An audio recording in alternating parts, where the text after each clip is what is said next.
Hello, and thank you for listening to this episode. Today, we will talk about nothing less than the future of cybersecurity. I'm Bertolt Kerl and CEO of KuppingerCole Analysts. And I'm joined by an expert with practical experience in looking into the future.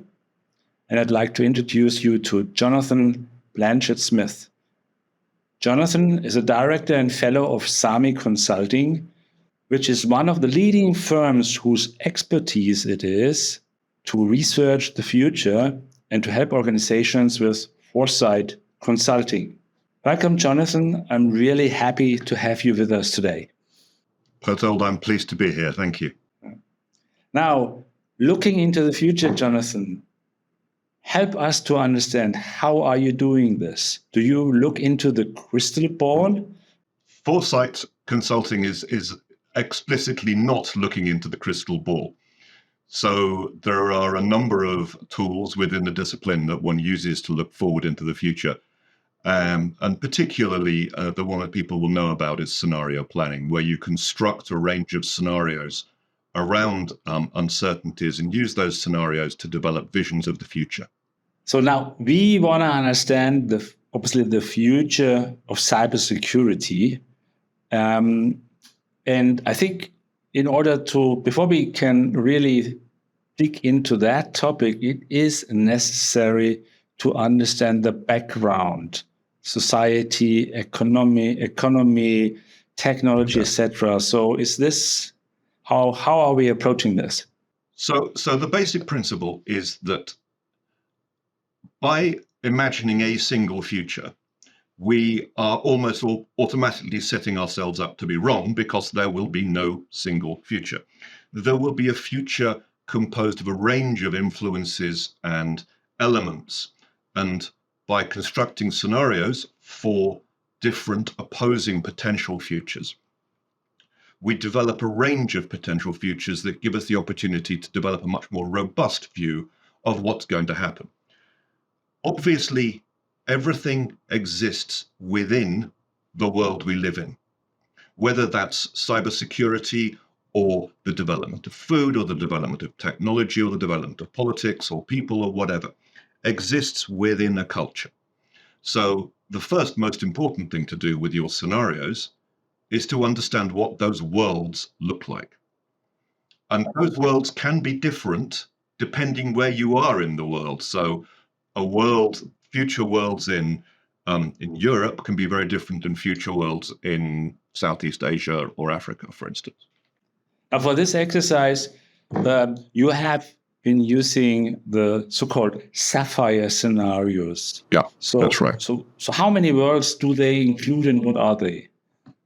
So the SAFIRE project was something my firm did for the European Commission. And one of the reasons why we particularly want to use those scenario sets here is because it's third-party endorsed, it's published, it's generally available. The SAFIRE volume is generally available.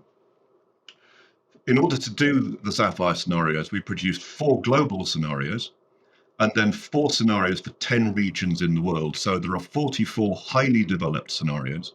And the focus of SAFIRE was on research and innovation. So it maps very nicely to the future of digital life, the future of cybersecurity. Mm-hmm. Now, we are just ahead of our event Cyber Evolution, which takes place, as you know, in Frankfurt, November 14th to November 16th. Now, how could people contribute to developing these scenarios, these futures there? Well, we're lucky enough to have a number of sessions at Cyber Evolution where we'll be able to take the scenarios and actually in a workshop format, engage with them, understand what these 4 futures mean, and then develop those futures more intricately and in some more detail into what they mean about digital life and in what they mean then about cybersecurity. So there are different ways of doing that. We have a couple of exercises we're thinking about running. A day in the life exercise, which helps position you in those 4 worlds. And then an exercise we call Futures Wheels, which enables then you to take those 4 worlds and understand the first, second, and third order effects, the implications of those worlds, particularly for cybersecurity, because it's the implications that matter. If you have the four worlds, but you haven't worked out what you're going to do in them, you're just as unprepared as if you only had one future. Whereas if you have four worlds and you know what you're going to do when they come about, it's a much more powerful tool for forward planning.